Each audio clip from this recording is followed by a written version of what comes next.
ఇంకొక ఉదాహరణ కూడా చెప్తుంది. శిబి చక్రవర్తిది చెప్పిన తర్వాత అలర్కుడు అనేటువంటి మహారాజు, అతని గురించి చెప్తుంది. అలర్కుడు మదాలసాదేవి యొక్క కుమారుడు. అతడు మాత్రమే, అంతకుముందు ఆవిడకు 4 కుమారుల్లో ఈ అలర్కుణ్ణి మాత్రమే రాజుగా చేసి ఇతని కంటే ముందు పుట్టినటువంటి 3 కూడాను వైరాగ్యాన్ని బోధించి పుట్టుకతోనే బోధించి వాళ్ళు విరాగులవుతారు. అది మహారాజు చూసి, ఇదేమిటి నా కుమారులను రాజులు కావాల్సినటువంటి చక్రవర్తి కావాల్సినటువంటి మహారాజులను కుమారులను ఇట్లా చేస్తున్నావు, వాళ్ళని విరాగులను చేసి సన్యాసులను చేస్తున్నావంటే, అయితే ఈ కుమారుణ్ణి నీకోసం పెంచుతానంటుంది మదాలస. భగవాన్ శ్రీ సత్యసాయిబాబా వారు చాలా సందర్భాల్లో మదాలస వృత్తాంతాన్ని చెప్పేటువంటి వాళ్ళు. అంటే ఒక తల్లి ప్రభావం కుమారుని మీద, సంతానం మీద ఎంతగా ఉంటుంది, తల్లి జోలపాడిన దగ్గర నుంచి పెంపకంలో ఎటువంటి సత్ప్రవర్తన కలిగిన వాడవుతాడని. చివరికి అతనికి చెప్పి రాజనీతి అంతా కూడాను ఉగ్గుపాలతో పోసి చక్రవర్తి లక్షణాలు కలిగినటువంటి వాడిగా, సాహసవంతుడిగా చేస్తుంది. ఆ అలర్క మహారాజు దగ్గర రాజ్యం చేస్తున్నటువంటి రోజుల్లో ఒక అంధుడైనటువంటి బ్రాహ్మణుడు అతని సభకు వస్తాడు. ఏం కావాలి నీకు అంటే, నాకు కళ్ళు కావాలంటాడు. అంతే, అలర్కుడు వెంటనే తన కళ్ళను తీసి దానం చేస్తాడు. దానం ఇస్తాను అనడమే ప్రతిజ్ఞ అయినప్పుడు దాన్ని పాటించడం సత్యం, అదే సత్య ప్రతిజ్ఞ. కాబట్టి ఆ విధంగా చేశాడు. ఇక ఇంకొక ఉదాహరణ చెప్తుంది. సముద్రము ఎప్పుడూ కూడా దేవతలకు ఇచ్చినటువంటి మాట ప్రకారము చెలియలి కట్ట దాటి రాలేదు. అందుకే సముద్రాన్ని చాలా గొప్పగా వర్ణిస్తుంటారు. అంటే ఒక మర్యాద, ఒక హద్దులు దాటని వాడు సముద్రుడు. ఎప్పుడు హద్దు దాటుతాడు అంటే ప్రళయకాలంలో తప్ప ఆయన ఎప్పుడు సముద్రం చెలియలి కట్ట దాటి రాడు. చెలియలి కట్ట దాటింది అంటేనే సముద్రానికి, ఇది ప్రళయానికి ఒక సూచన. మనకు సునామీ వచ్చినప్పుడు కూడాను ఇది అందరికీ తెలిసినటువంటి విషయమే. కానీ దీని వెనక ఉన్నటువంటి కథ కొన్ని చోట్ల ఉంది, కొన్ని చోట్ల లేదు. కారణం అయితే నాకు తెలియదు. నేను విన్న కథ అయితే, దధీచి మహర్షి కుమారుడు కండు మహర్షి, ఆయన గర్భంలో ఉండగానే దధీచి మహర్షి తన వెన్నెముకను రాక్షస సంహారం కోసం దేవేంద్రుడికి ఇవ్వడం వల్ల మరణించాడు. కండు మహర్షికి ఆ విషయం తెలుస్తుంది. దాంతో చాలా తీవ్రమైనటువంటి, అంటే తనకు ప్రతీకారం, తండ్రి లేకుండా పోవడం అన్నది చాలా బాధాకరమైనటువంటి విషయం. అందుకని తపస్సు చేస్తాడు. ఆ తపస్సులో పుట్టినటువంటి అగ్ని ముల్లోకాలలో వ్యాపించినప్పుడు దేవతలందరూ ప్రార్థిస్తే ఆ ప్రార్థన మేరకు సరస్వతీ నది ఆ అగ్నిని తీసుకుని సముద్రం వైపు ప్రయాణం చేస్తుందట. ఆ అగ్ని కారణంగానే సరస్వతీ నది ఇంకిపోయిందని, ఆ తీసుకుని సముద్రంలోకి వెళ్ళినప్పుడు ఆ సముద్రం నుంచి మళ్ళీ వ్యాపిస్తుందనేటువంటి ఉద్దేశంతో సముద్రుణ్ణి దేవతలు ప్రార్థించి నీలోనే బంధించమని చెప్పినట్టుగా ఒక కథ. కానీ నాకు ఇది ఏ పురాణంలో ఉంది అన్నదైతే తెలియలేదు అన్నమాట. కాబట్టి దేవతలకు ఇచ్చిన మాట ప్రకారం సముద్రుడు చెలియలి కట్ట దాటి రాలేదు. ఈ 3 ఉదాహరణలు చెప్పి,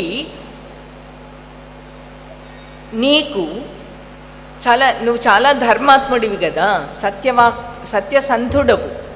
కాబట్టి భవత్వధర్మో ధర్మో వా సత్యం వా యదివా నృతం యత్వయా సంశ్రుతం మహ్యం తస్య నాస్తి వ్యతిక్రమః. నీకు ధర్మం అనిపించవచ్చు, అధర్మం అనిపించవచ్చు, సత్యం అనుకుంటావో అసత్యం అనుకుంటావో, ధర్మమో అధర్మమో, సత్యమో అసత్యమో, ఏదైతే నాకు మాట ఇచ్చావో, నాకు ప్రమాణం చేశావో దానికి ఇక తిరుగులేదు. అంటే నువ్వు నాకు ఈ రెండు చేసి పెట్టవలసింది, నేను అడిగినవి రెండు ఇవి నాకు సంభవించాల్సిందే. ఒకవేళ నువ్వు చెయ్యకపోతే, నా మనోభీష్టాన్ని నెరవేర్చకపోతే, విషమద్యైవ పీత్వా బహుతవాగ్రతః పశ్యతస్తే మరిష్యామి రామో యద్యభిషిచ్యతే. నా కోరికకు వ్యతిరేకంగా రాముణ్ణి నీవు అభిషిక్తుణ్ణి చేస్తే, ఇదిగో నువ్వు చూస్తుండగానే నేను చాలా విషం పీత్వ, నీ కళ్ళెదురుగానే చాలా విషం తాగి ఇప్పుడే ప్రాణాలు వదిలేస్తాను. దీనికి ఆవిడ కూడా ఒట్టు పెట్టుకుంటుంది. ఇది నేను చచ్చిపోతాను, రాముడికి పట్టాభిషేకం చేస్తే నేను చచ్చిపోతానని నా ప్రియసుతుడైనటువంటి భరతుని మీద ఒట్టు పెట్టుకుంటున్నానంటాడు. ఒట్టు పెట్టుకుంటున్నా అని ఇంకా మాట్లాడడం ఆపేసింది ఆవిడ.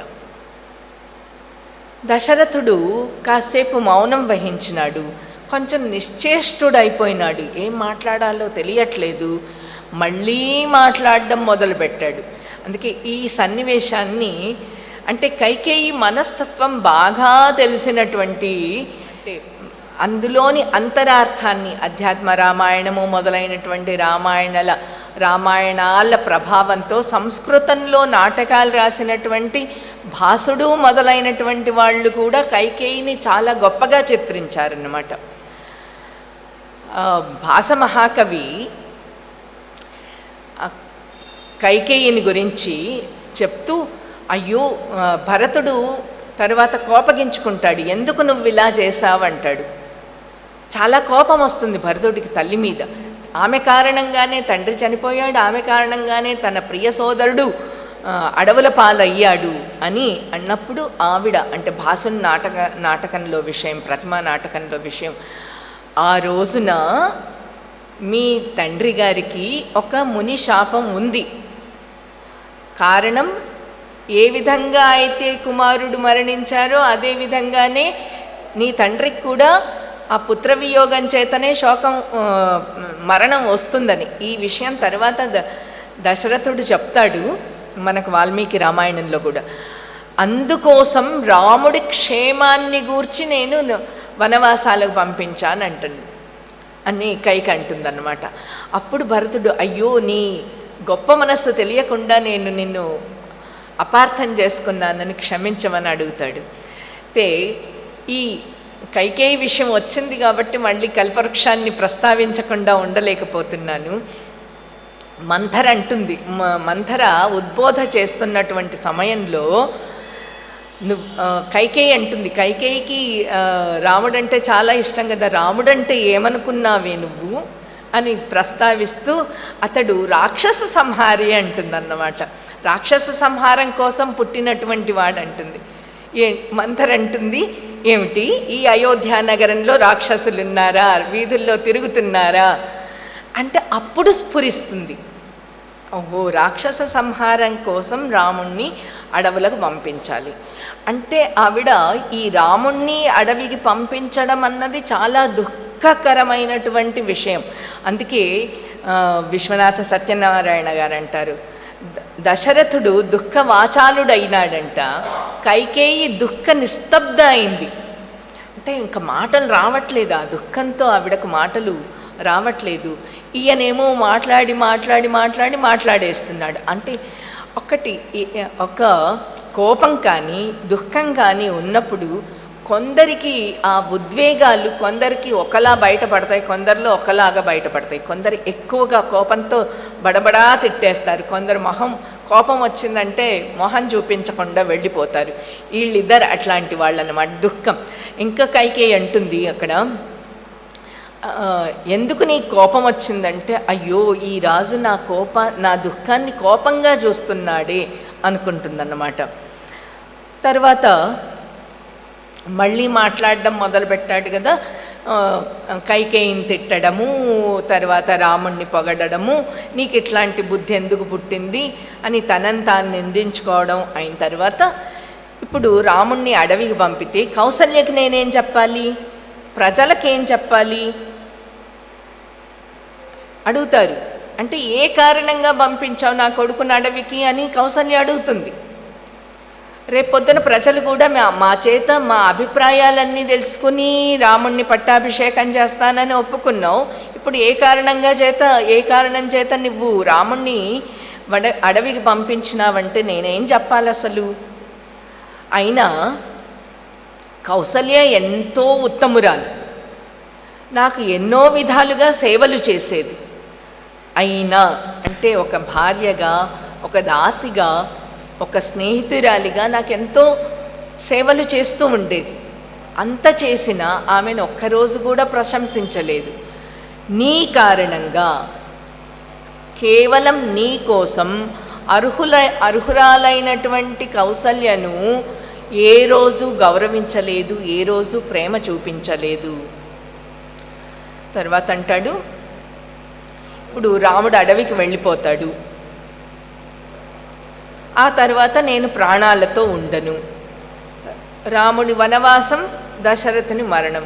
పాపం ఈ మధ్యనే పెళ్ళై వచ్చినటువంటి సీత ఉంది కదా, సీతకి ఎంత దైన్యాన్ని కలిగిస్తుంది ఈ విషయము అని మళ్ళీ దూషిస్తాడు. లోకులు నన్ను మూర్ఖులు అనుకుంటాడు. ఎందుకంటే ఒక స్త్రీ కోసం, ఒక స్త్రీ మీద కామంతో మూర్ఖుడైపోయి ఆమె మాట విన్నాడు అని దశరథుణ్ణి జనులందరూ కూడాను ఆమె మాట కోసం, ఆమె ప్రేమ కోసం రాముణ్ణి, ఇంత గుణవంతుడైనటువంటి రాముణ్ణి అడవికి పంపించేశారని అనుకుంటాడు. రాముడు అడవికి వెళ్ళంగానే మృత్యుదేవత కూడా ఇతడు క్షమించరానివాడు, ఈ దశరథుణ్ణి క్షమించడానికి వీల్లేదు, క్షమించేటువంటి పాపం కాదు చేసినటువంటిది అని సాక్షాత్తుగా యమధర్మరాజు కూడా అతన్ని తీసుకుని యమలోకానికి వెళ్తాడట. ఆ తర్వాత రాముడు అడవికి పోవడం, దశరథు మరణించడంతో కౌసల్య మరణిస్తుంది. కౌసల్య మరణిస్తే సుమిత్ర కూడా మరణిస్తుంది. ఆ తరువాత అందరూ కూడా ఒకళ్ళ తరువాత ఒకళ్ళు అందరూ మరణిస్తారు. ఆ తరువాత నువ్వు దీన్ని నరకప్రాయమైనటువంటి ఈ అయోధ్యను నువ్వు నీ కొడుకు ఏలుకుంటూ చాలా సుఖంగా ఉండండి, హాయిగా మీరు ఈ నరకప్రాయమైనటువంటి, నరకంలాగా ఉంటుంది, ఎవరు ఉండరు ఇక్కడ, అటువంటి రాజ్యాన్ని మీరు ఏలుకోండి. అంతేకాకుండా ప్రియం చేద్ భరతస్యైతత్ రామ ప్రవ్రాజనం భవేత్ మాస్మమే భరతః కార్షీత్ ప్రేతకృత్యం గతాయుషః. నీవు చెప్పావు కదా భరతుడికి అభిషేకం అన్నావు, రాముణ్ణి వనవాసం అన్నావు. రేపు పొద్దున నీ కొడుకొచ్చి, భరతుడు వచ్చి, ఆహా సంతోషం రాముడు అడవికి వెళ్ళిపోయినాడు అని ఆ విషయాన్ని ఆనందంగా స్వీకరించాడే అనుకో, అతనికి సమ్మతం అయిందనుకో, అటువంటి భరతుడి చేత నాకు తద్దినం పెట్టించొద్దు, నాకు ప్రేతకర్మలు చేయించవద్దన్నాడు. మళ్ళీ రాముణ్ణి గురించి స్మరించుకుంటాడు. ఎందుకంటే చాలా సుఖంగా రాజ్యంలో పెరిగినటువంటి వాడు, రథగజ తురగాలున్నాయి, ఎక్కడికి వెళ్ళినా కూడా రథం మీద వెళ్తుంటాడు. రాముడికి వాల్మీకి చెప్పినటువంటి విషయమే, వంట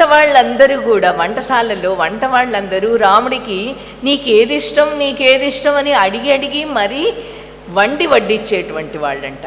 అట్లా అందరి ప్రేమలతో, ఆదరాభిమానాలతో రోజు నిత్యం మధుర భక్ష్య పరమాన్నాలతో భోజనం చేసేటువంటి రాముడు ఈరోజు నేను అడవికి పంపిస్తే కాలినడకన పోవాలి, ఆ అరణ్యంలో ఉన్నటువంటి కందమూల ఫలాలను తినాలి, ఎట్లా బతుకుతాడో నా రాముడు అనుకుంటూ, రాముడు లేని ఈ జీవితం నాకెందుకు అని స్పృహ కోల్పోతాడు.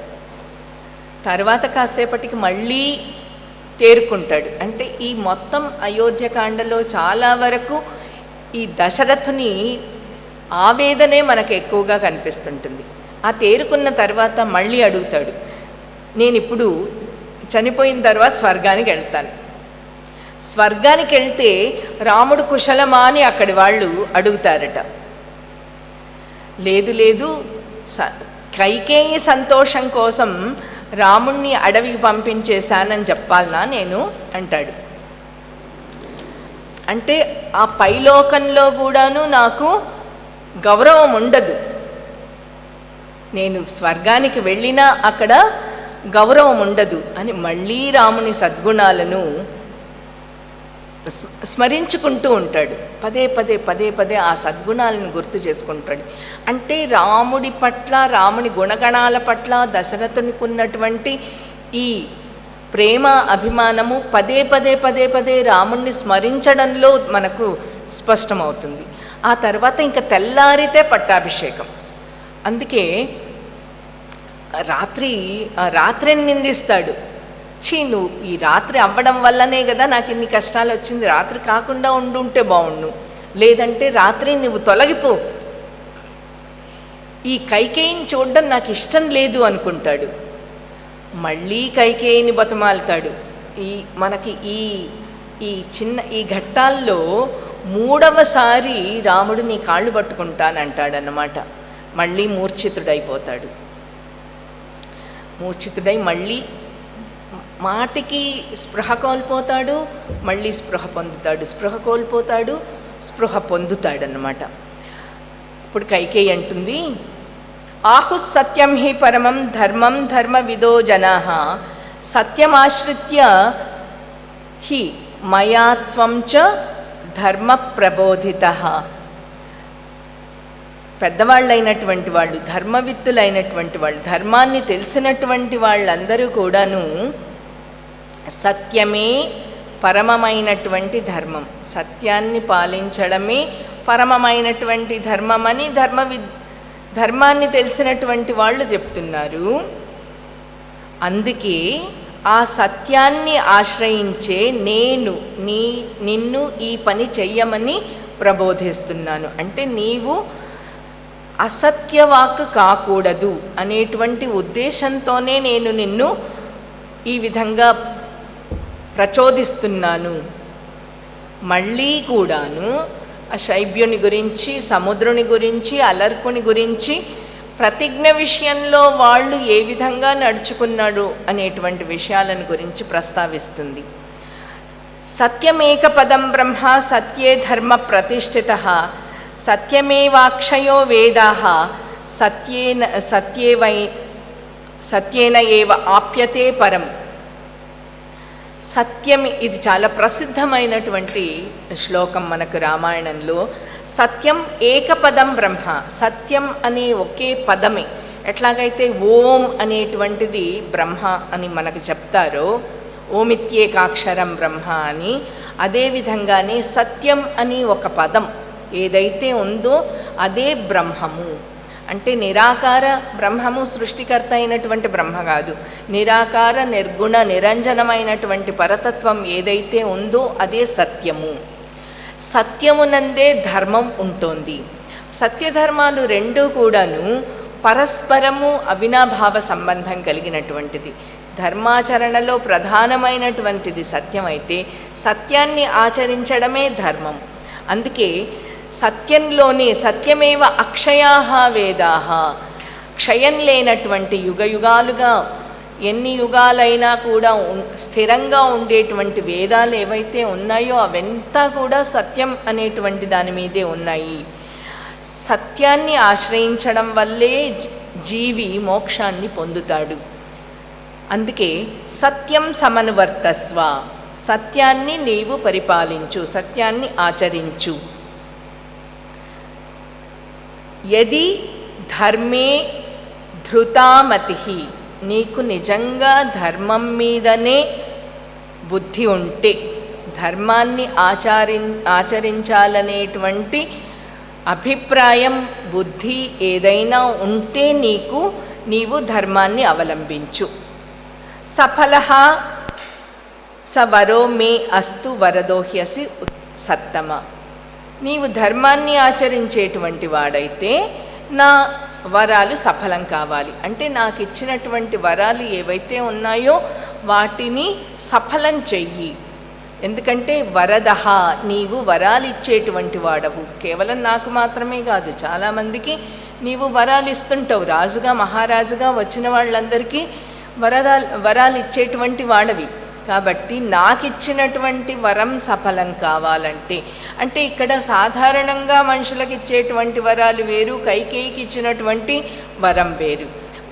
ఈ వరాలు ఎప్పుడు ఇస్తానన్నాడు? తన ప్రాణాలను రక్షించినందుకు ఇస్తానన్నాడు. ఈమె అడుగుతున్నటువంటిది అది ఆయనకు ప్రాణాలు పోయేటువంటిది అన్నమాట.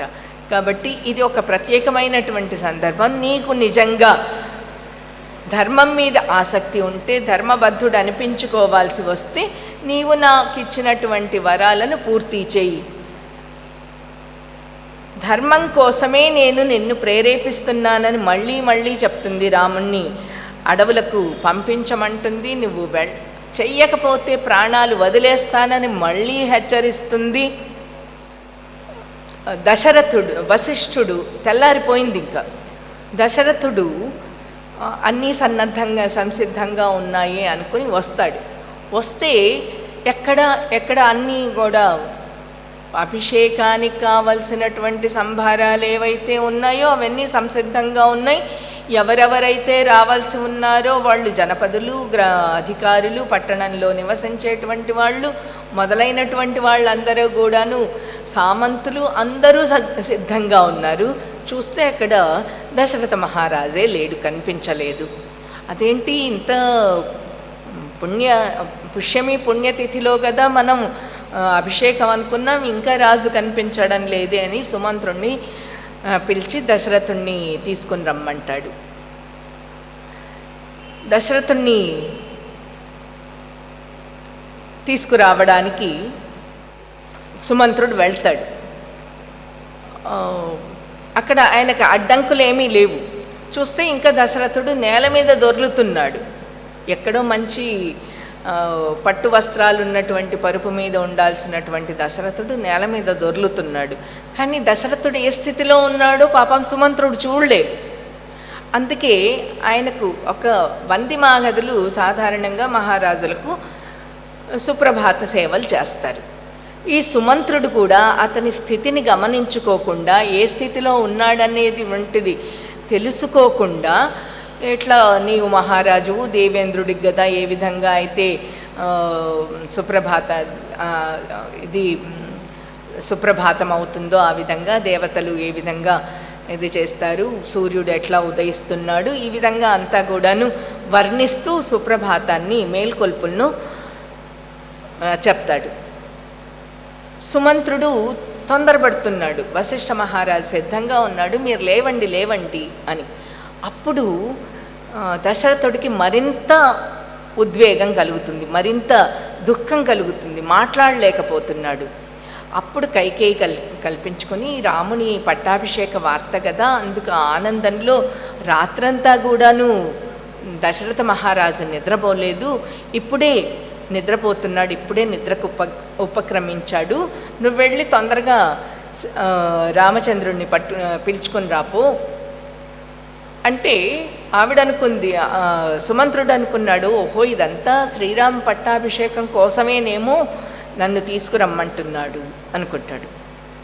అక్కడంతా ఆహ్వానించినటువంటి చక్రవర్తులు మొదలైన వాళ్ళంతా ఉన్నారు కదా, వాళ్ళందరితోనూ కూడా నేను శ్రీరాముణ్ణి పిలుచుకురావడానికి పోతున్నాను అంటే, ముందు దశరథుడు రావాలి కదా, దశరథుడు కనిపించట్లేదు. అందుకు వాళ్ళు అంటారు, రాజుకు కుశలమేనా అంటాడు, రాజు సుఖంగా ఉన్నాడా అని.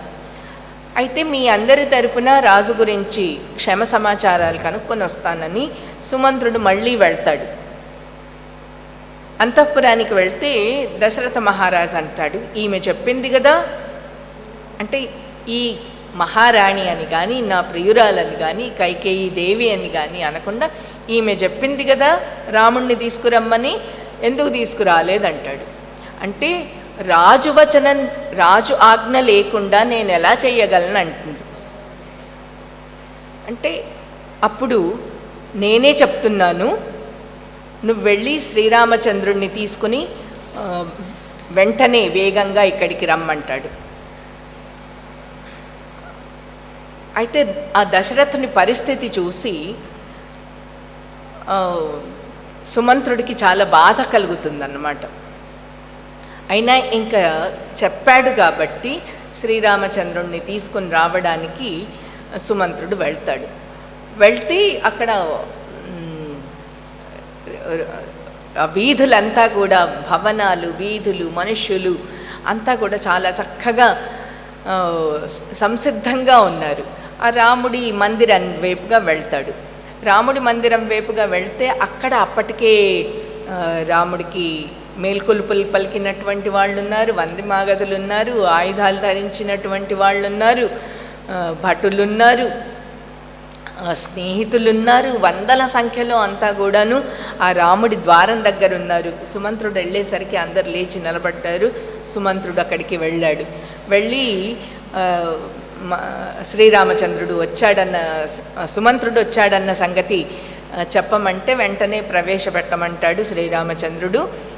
ఆ తర్వాత వెళ్ళి తండ్రి గారు రమ్మంటున్నారు అని విషయం చెప్తే బహుశా సీతతో అంటాడన్నమాట. బహుశా దేవి ప్రభువు కైకేయి దేవితో కలిసి ఈ పట్టాభిషేక విషయాన్ని గురించే ఉన్నట్టుంది, నేను వెళ్ళొస్తానంటే ఆవిడ కూడాను శుభాకాంక్షలు తెలుపుతుంది. నీవు ఛత్రచామరాలతో మళ్ళీ కనిపించాలి అనేటువంటి విషయం చెప్తుంది. తర్వాత శ్రీరామచంద్రుడు బయలుదేరి వెళ్తుంటాడు. ఆ వెళ్తున్న దాన్ని కూడా దాదాపు ఒక సర్గంతా కూడాను మనకు ఆయన బయటికి రాగానే సంసిద్ధంగా ఉంది రథం. ఆ రథం మీద కూర్చోగానే లక్ష్మణుడు అతని వెంట నిరంతరం వెంట ఉండేటువంటి లక్ష్మణుడు కూడాను అతనికి కాపలాగా. ఆ తరువాత ముందర వందిమాగతులు, ఆ తర్వాత తూర్యధ్వనాలు, బాజా భజంత్రిల్లాగా తూర్యధ్వనాలు, వెనకల చతురంగ బలాలు ఈ విధంగా వెళ్తున్నాయి. ఇక మేడ మీద నుండి స్త్రీగణాలు, కొందరేమో పువ్వులతో చల్లుతున్నారు, మరికొందరేమో గంధాలు పన్నీర్లు వేస్తున్నారు. అక్కడ కొందరు అనుకున్నా, అబ్బా సీత ఎంత అదృష్టవంతురాలు కదా అని కొందరు అనుకుంటుంటే, మరికొందరేమో రాముడు రాజవుతున్నాడు, మన అదృష్టం ఎంత గొప్పది కదా అని కొందరు అనుకుంటుంటే, మరికొందరు అబ్బా ఇంకా దశరథుడు సుఖంగా ఉంటాడు, మనమంతా కూడా దేశంలో కూడా మనకు ఎటువంటి అపాయాలు ఉండవు, దశరథుడు క్షేమంగా ఉంటాడు, మనం క్షేమంగా ఉంటాం, దేశంలో ఎటువంటి ఉత్పత్తాలు, విఘ్నాలు, ప్రళయాలు మొదలైనటువంటివి ఏమీ లేకుండా మనమంతా ఆనందంగా ఉంటామని కొందరు అనుకుంటుంటే, కొందరు వేదమంత్రాలతో ఆశీర్వాదం చేస్తుంటే, క్రమంగా వాళ్ళందరి మధ్య నుంచి వెళ్ళి కైకేయి మందిరానికి వెళ్తాడు శ్రీరామచంద్రుడు. అక్కడికి వెళ్ళంగానే అనుకున్న దానికి భిన్నంగా ఉంది. దశరథుడేమో ఒకచోట అట్లా ఉన్నాడు, ఈ కైకేయి అతని పక్కన ఉంది. దశరథుడు సింహాసనం మీద కూర్చున్నాడు, పక్కన ఉంది. అతన్ని చూడంగానే, శ్రీరామచంద్రుణ్ణి చూడంగానే దశరథుడికి కంటి నిండా నీళ్లు.